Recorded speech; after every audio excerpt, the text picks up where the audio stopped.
भवति भारत अभ्युत्थानमधर्मस्य तदात्मानं பணிகின்றேன் மகாராஜா.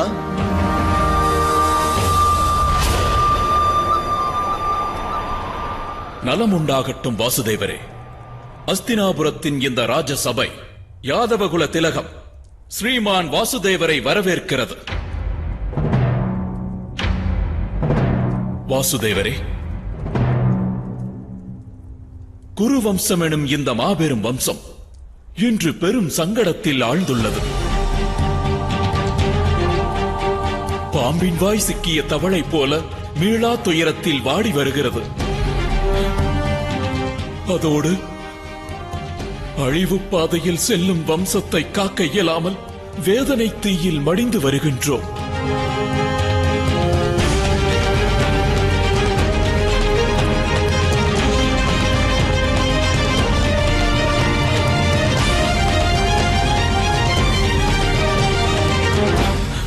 அன்பு வாசுதேவரே,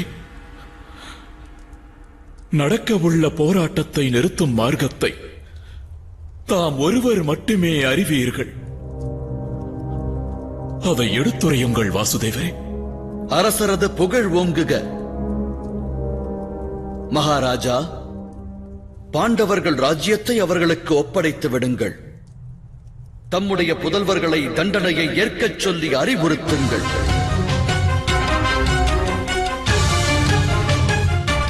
பிராணன் பறிக்கப்படாது என்று வாக்களிக்கிறேன். ஆனால் தமது புதல்வர்கள் தமது நிலை விட்டு இறங்க வேண்டும். இந்நிபந்தனைகளை ஏற்றால் நிகழவுள்ள யுத்தம் தவிர்க்கப்படும்.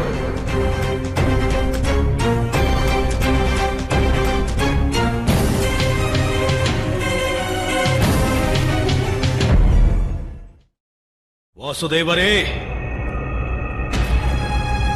இந்திரபிரஸ்தத்தின் மீது அதிகாரம் கொண்டவன் நான், மகாராஜா அல்ல. எந்த ஒரு நிலையிலும் நான் இந்திரபிரஸ்தத்தை ஒப்படைக்க மாட்டேன்.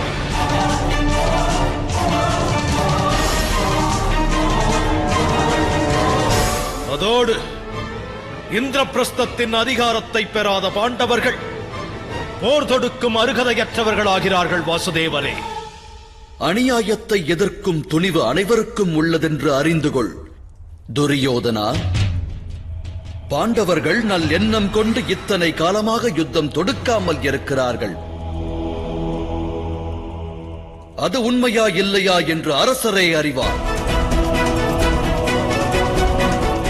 உண்மையைச் சொன்னால், முடிவொன்று ஏற்படுமானால் அது ஒரு துவக்கத்திற்கு நிச்சயம் வழிவகுக்கும்.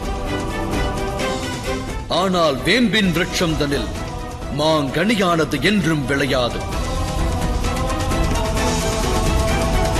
மகாராஜா, இந்த போராட்டம் எங்கு துவங்கியது என்பதை சிந்தியுங்கள். அரசர் பாண்டுவின் ஈமக்கிரியை வனத்தில் முடிந்த பிறகு அஸ்தினாபுரத்திற்கு பாண்டவர்கள் வந்த போதே துவங்கியது.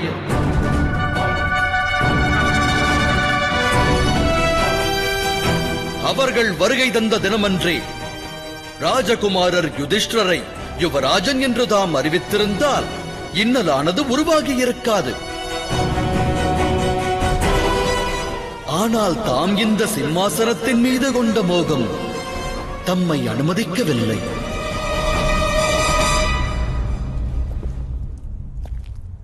இந்த சபையில் தாங்கள் எடுத்துரைக்கும் இந்த வார்த்தைகளுக்கான அர்த்தம் என்ன வாசுதேவரே? தாங்கள் அமைதி தூதுவனாக வருகை தந்தீர்களா, இல்லை யுத்த அறைகூவல் விடுக்க வந்தீர்களா? காந்தாரத்தின் அரசரே, சத்தியத்தை அவமானம் என்று கருதுபவன் அசத்தியத்தால் லாபம் பெறுபவனாகிறான். சத்தியம் என்னவென்பதை நானும் எடுத்துரைக்கிறேன். அரசனின் புதல்வன் அரசனாக வேண்டும் என்பது விதி. ஆனால் தாம் பட்டம் சூட்டப்படாத அரசர் அல்லவா? ராஜ்யாபிஷேகமானது இன்று வரை தமக்கு நடக்கவில்லை என்பதை அகிலம் அறியும்.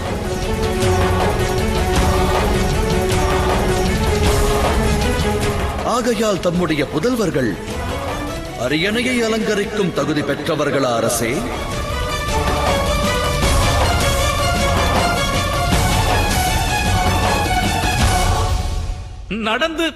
நடந்து முடிந்த பழங்கதைகளை பற்றி பேசுவதால் என்ன பிரயோஜனம் மகாராஜா?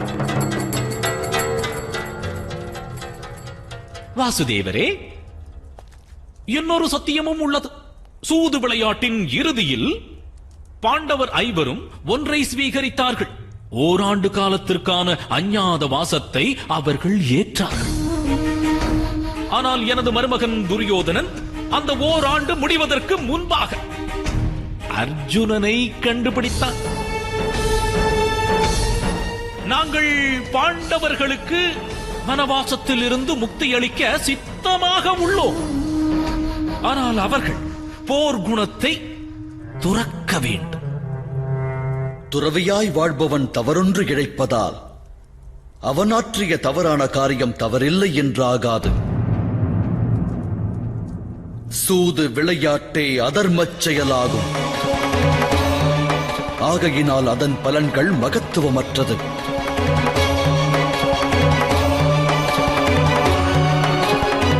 வாசுதேவரே,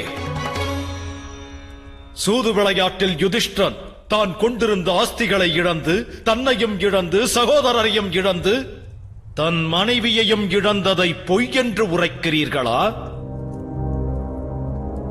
நடந்தவை எவ்வாறு அதர்மச் செயலாகும் வாசுதேவரே? நிறைந்த சபைதனில் தவறேதும் கிடைக்காத அப்பாவி பெண்ணின் வஸ்திரத்தை பறித்து பாவம் புரிந்தாய். அதர்மத்தை அரவணைத்து அழிவை நாடினாய். நஞ்சு கலந்த உணவை உண்டதால் தேகத்தின் எவ்வாகம் பாதிக்கப்பட்டது என்பது முக்கியமல்ல. உணவில் நஞ்சை கலந்ததே குற்றமாக கருதப்படும். இந்திரபிரஸ்தத்தின் மாய சபையில் அன்று என்னிடமிருந்தும் அஸ்திரம் பறிக்கப்பட்டது. அந்நிகழ்வு தமக்கு மறந்து விட்டதா? மாய சபையில் அஸ்திரம் பறிக்கப்பட்ட போதே ஏன் தாம் யுத்த முழக்கத்தை அறிவிக்கவில்லை யுவராஜனே? சூது விளையாட்டில் அப்பாவியான ஒரு பெண்ணின் வஸ்திரத்தை பறிக்க சதி திட்டம் ஏன் தீட்டப்பட்டது? காரணம், ஒரு யுத்தத்தை எதிர்கொள்ளும் திறனற்றவராய் தாம் விளங்கினீர்கள்.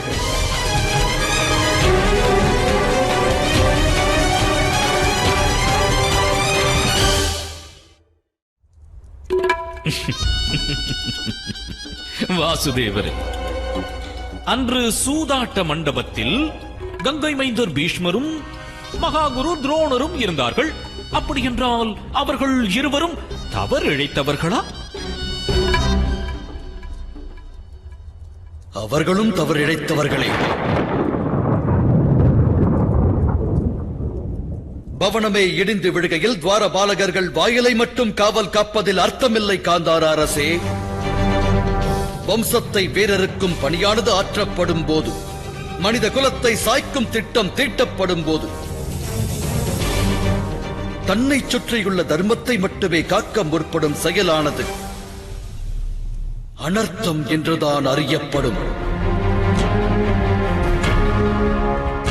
அப்பணி செய்தவர்கள் போற்றப்பட வேண்டியவர்களாயினும் அகிலம் அவர்களை தூற்றத்தான் செய்யும்.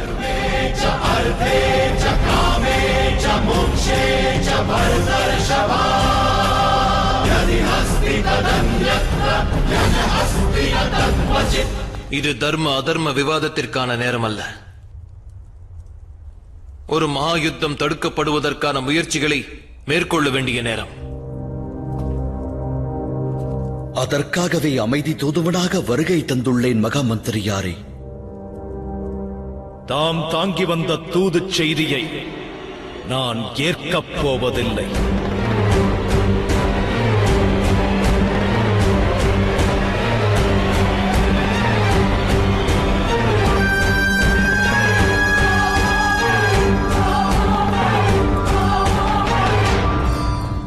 யுவராஜனின் வார்த்தையை ஏற்று நான் இவ்விடம் விட்டுச் சென்றால் அடுத்த சந்திப்பு போர்க்களத்தில் தான் நிகழும் மகாராஜா. துரியோதனா, சற்று பொறு. வாசுதேவரே, அமைதி தூதுவனாக வந்த தாம் தண்டனை பற்றி எடுத்துரைத்து அமைதி பற்றியே எடுத்துரைக்கவில்லை. வீரனாய் விளங்குபவன் தண்டனையை ஏற்க மாட்டான் வாசுதேவரே. எனில் ஒரு வீரனாக விளங்குபவன் நிறைந்த சபையில் தன் குலத்தைச் சேர்ந்த ஒரு பெண்ணின் வஸ்திரத்தை பறிப்பதை ஏற்கலாமா மகாராஜா?